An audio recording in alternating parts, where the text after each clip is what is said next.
Hey TikTok, this is the gift of prophecy part 3. In part 2, we talked about how people that have the gift of prophecy, whether it's just the gift or whether they're called as an ordained prophet, that you will know them by their fruits, that those people should walk in extreme mercy and extreme humility, because that comes from being in God's presence. And people with the gift of prophecy or prophets, they're God's way of communicating to the church, right? They're the mouthpiece. And so they're speaking what God is speaking to them. Now, speaking is what comes from the heart. So when God speaks to us, it's what's coming from his heart.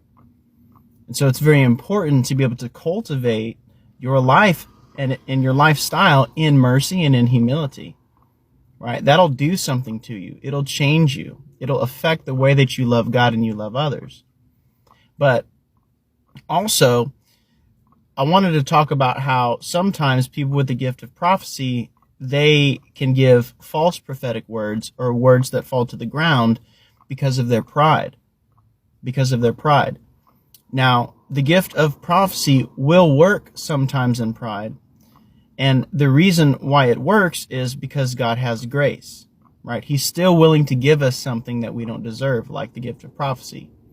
But the reason why some prophetic words fall to the ground, and the reason why some prophets are really, I don't want to say terrible people, but they kind of paint the church in a terrible way, is because they're not operating in their gifting in mercy and humility. Instead, they're operating in their gift through their flesh.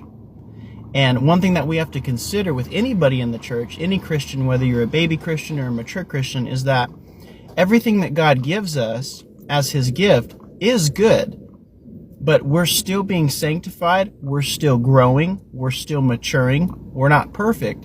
And so we have to be very aware and honest and transparent that even though God's gifts are perfect, we're not. And so our flesh can filter those good gifts that God gives, and we can end up using our gifts in a sinful way.